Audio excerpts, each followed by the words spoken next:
Hello everybody, my name is Carlos Herrera and I'm going to explain the theme of buoyancy. So, to begin with the term buoyancy, we first of all need to know what is buoyancy. And buoyancy in science, it's determined as an upward force that is exerted by a fluid that opposes the weight of an immersed object. That means that it is, if we have a glass of water here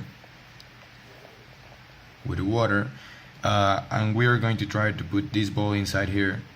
So it is the force that the water will exert to try to push this ball upwards. Like if this ball is made of gum, this will obviously float. This ball will remain like here. Buoyancy is a force that creates that this ball over here remains there and it doesn't go down. Like it is the force exerted by the fluid that opposes the weight of this object. So, okay, next I'm going to explain the Archimedes principle. Archimedes was a scientist that he was searching for his own volume.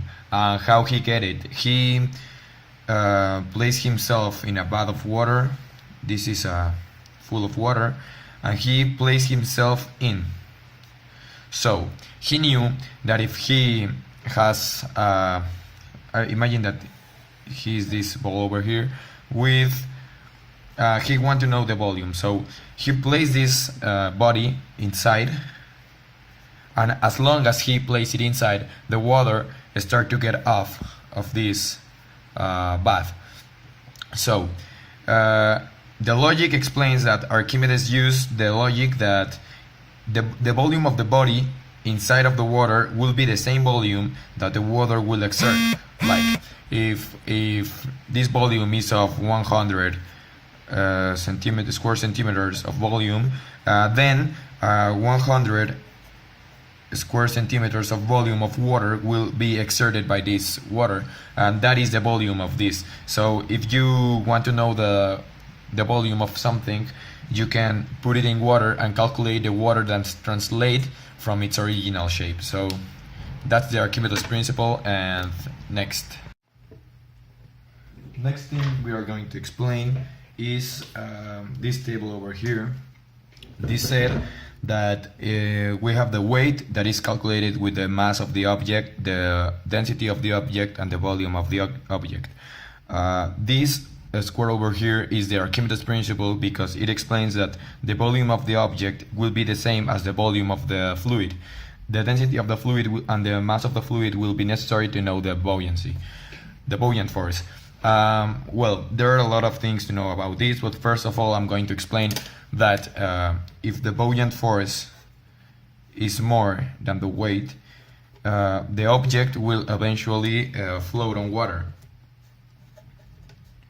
If the buoyant force is equal to the weight, the object will float in the edge.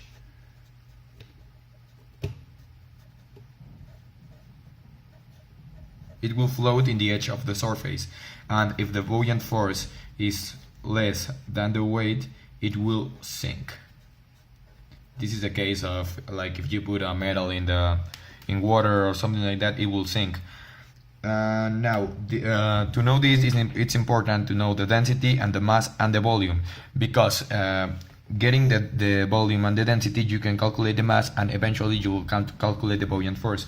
The buoyant force is calculated because it has the formula, because the formula is the same as the one of weight, but with buoyant force eventually. So weight is equal to mass per gravity.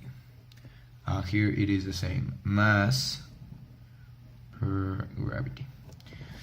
So if you get the mass, you will get your buoyant force, and if you get the mass of the object, you will get the weight. And with this you can know if the weight is less, it will float, and if the weight is more, it will sink, and you can know everything about what you want to know about this. So The thing is here, if you can complete this chart over here, you can eventually get any result that you want, because these things are, these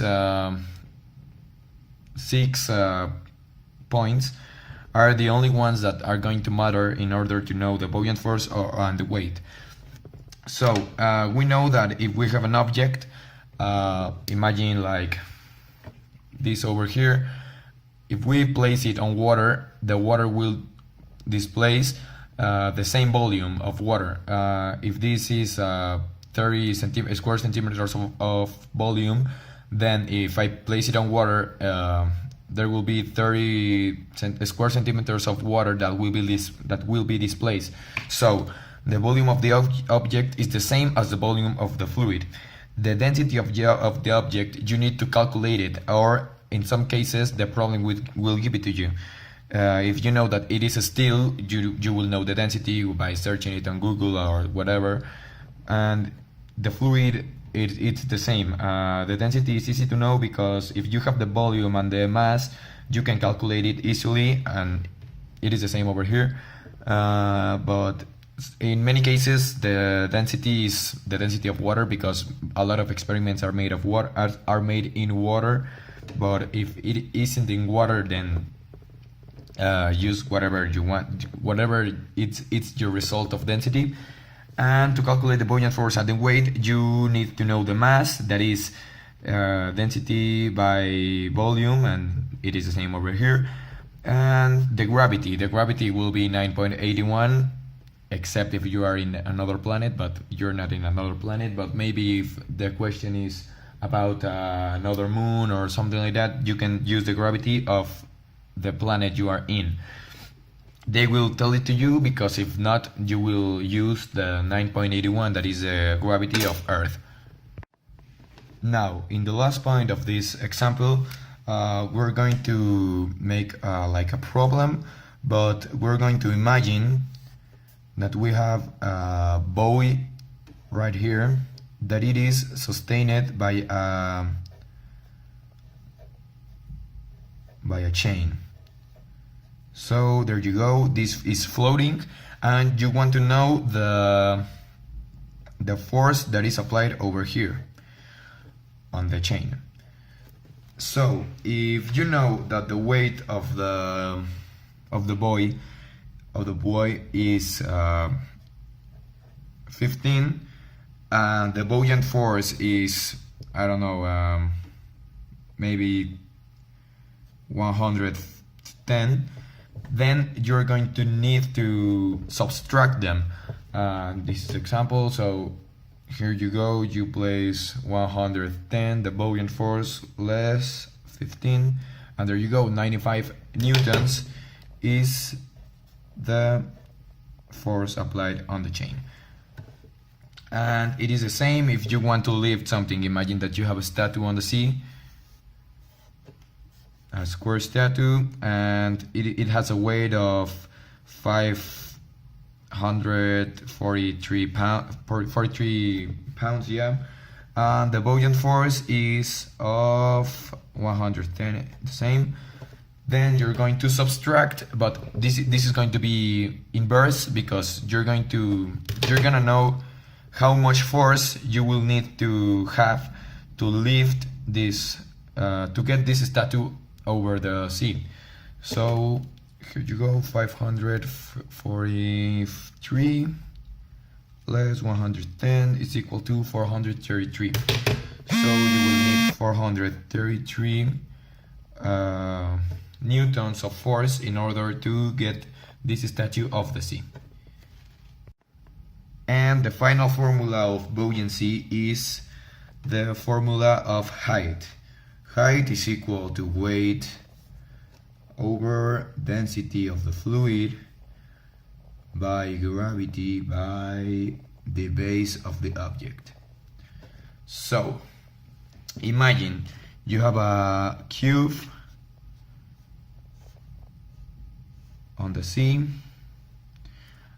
with a density of with the weight of 30, the base is of square centimeter, no, yeah, square centimeters, and the gravity is 981, and the area is of 100. So, and the fluid is water, normal water, so H will be 30 over 100, 981, and 100 again. So here's the deal, you're going to do this operation over here, like 30 over 100 per 981 by 100. It's equal to 3.058 elevated at -4. So your result will be 3.0858 -4. So there you go, that's all you need. And this is, if this square, this cube is on salt on the sea, and you want to know what is the distance between the top of the water and this face of the cube.